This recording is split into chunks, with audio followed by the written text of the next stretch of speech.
Bom, o nosso Jornal da Rede Alesp vai fazer mais um giro de repórteres, né? Os nossos repórteres participam aqui ativamente, trazendo informações de casa. E agora nós vamos receber a Melissa Araújo. Bom dia, Melissa. Seja bem-vinda ao Jornal da Rede Alesp. O que você tem de notícia pra gente hoje?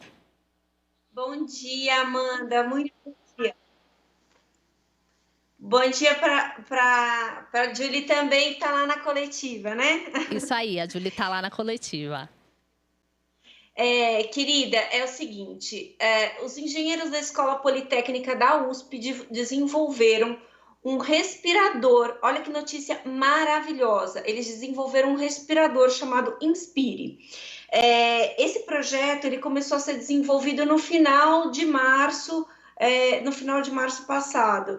E desde lá do protótipo até agora, eles foram trabalhando na montagem, né? Eles fizeram o protótipo, montaram em 3D e foram fazendo testes em animais e em humanos. Lembrando que testes de acordo com os protocolos de ética aí da medicina.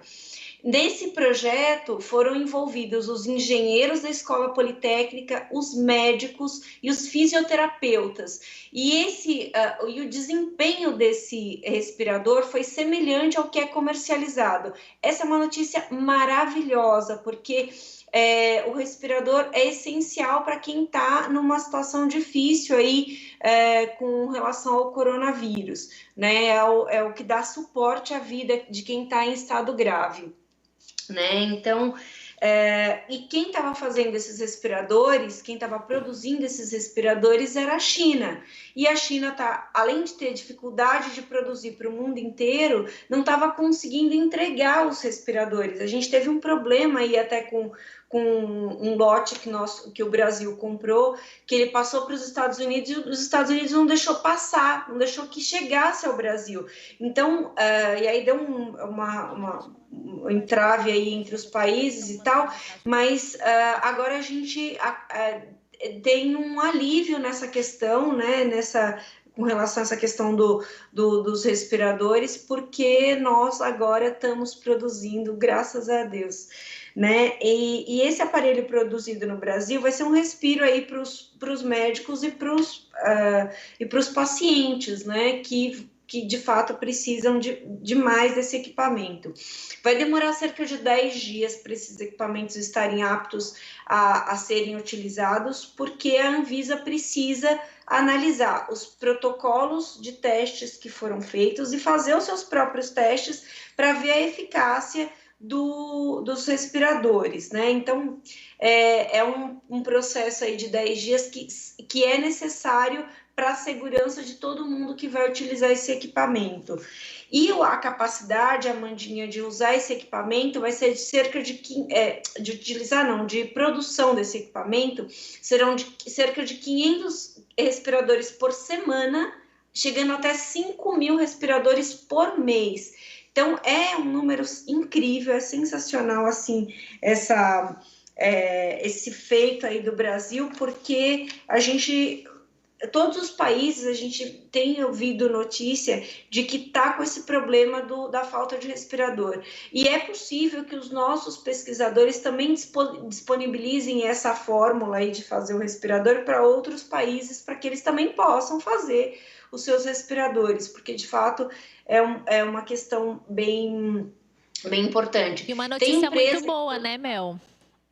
É ótima. Tem empresa, Amandinha, que já está disponibilizando, inclusive, os insumos a preço de custo. Isso é muito importante para que esse respirador chegue um pouco mais em conta para os governos e seja possível a viabilidade aí para todo mundo, né?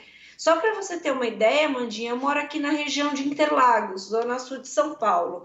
O nosso hospital de referência aqui é o Parelheiros. É o hospital de referência para o coronavírus.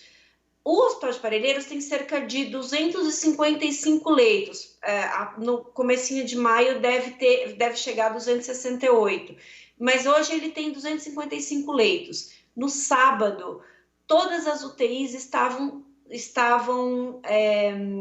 ocupadas. 60 pessoas entubadas no Hospital de Parelheiros. Eu me certifiquei, eu fui procurar essa informação, fui procurar saber, e tínhamos 60 pessoas entubadas. Só para que as pessoas fiquem contextualizadas aí, a região de Parelheiros tem cerca de 300 mil pessoas. A região do Grajaú, que é logo ao lado, tem cerca de 500 mil pessoas. Então, assim, todas essas pessoas estão... essa demanda estava voltada para o Hospital de Parelheiros. Já não pode mais. Já não pode mais porque eles já atingiram 100% da capacidade. Então, se chegam esses respiradores, a gente pode dobrar esse número e atender melhor essa população, que é enorme, né? E aí, o que acontece? Hoje, se alguém tiver num estado grave de coronavírus, vai ter que entrar no sistema geral do município.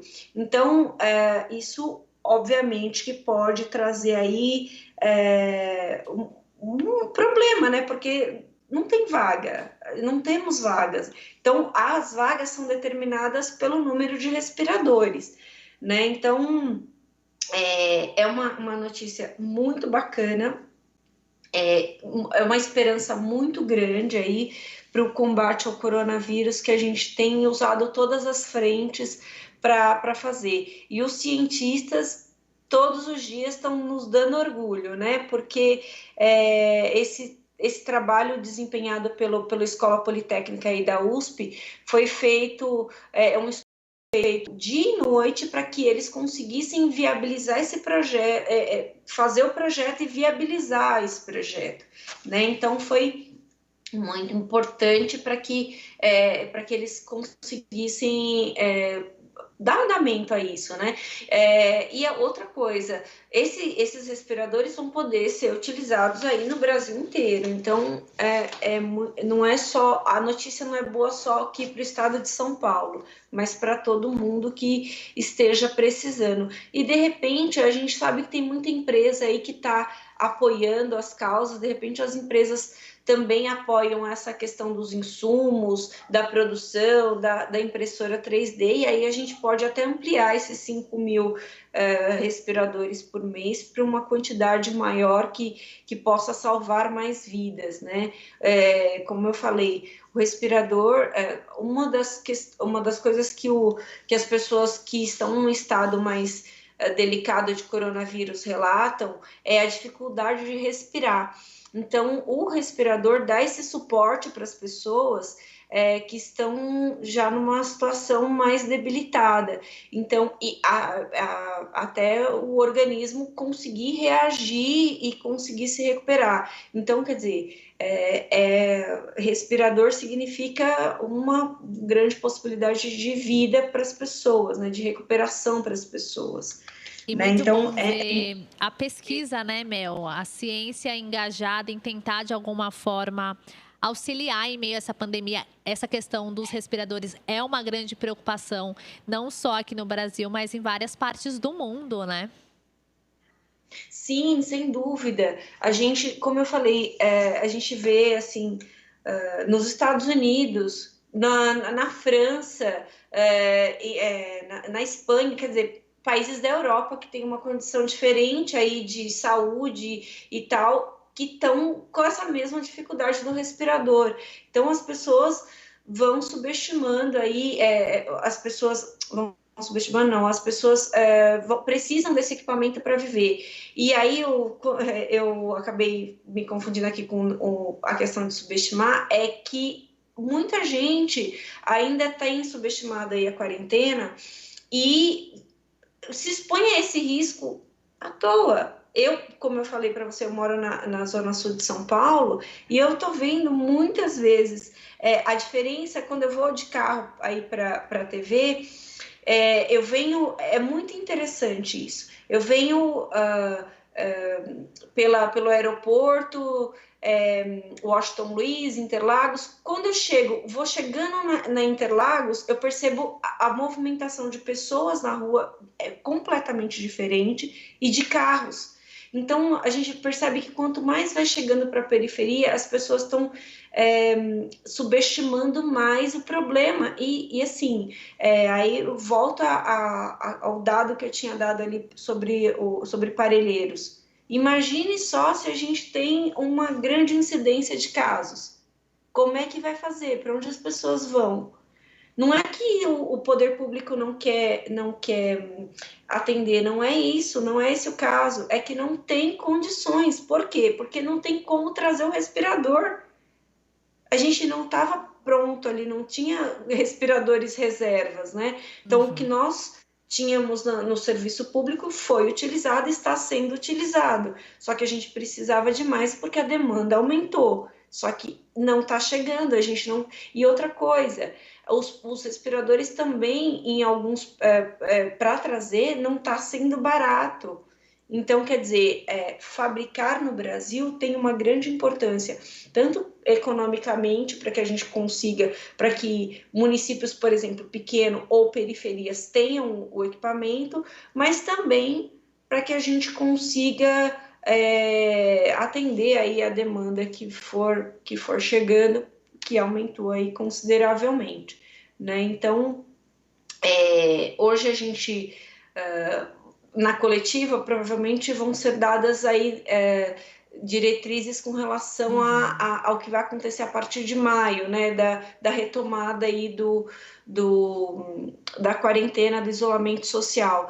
Então, mesmo assim, a gente tem que tomar cuidado para que a gente não precise, né, Amandinha? A gente não precisasse ir ao médico. Por exemplo, no último sábado, eu e a minha mãe tivemos que ir ao pronto-socorro. Eu liguei antes, a gente teve um pequeno acidente doméstico aqui, a gente se queimou um pouquinho, eu liguei antes, perguntei se era seguro nós irmos ao pronto-socorro, e a partir da orientação da gerência do pronto-socorro, eles falaram, pode vir, porque neste horário está mais tranquilo e a gente precisa ver aí qual que é a extensão da queimadura. Então, e não tem um risco de contágio nesse momento. A partir disso, a gente foi para o pronto-socorro, foi atendido rapidamente, mas eles falaram, olha, quando aparecem vários casos aqui, é muito difícil para a gente, muito difícil mesmo. Melissa, a gente agradece a sua participação aqui no Jornal da Rede Alesp, muito obrigada pelas informações, você volta numa próxima oportunidade, muito obrigada. Obrigada, Amanda, um bom trabalho. Bom, essa foi a participação da repórter aqui da Rede Alesp, Melissa Araújo.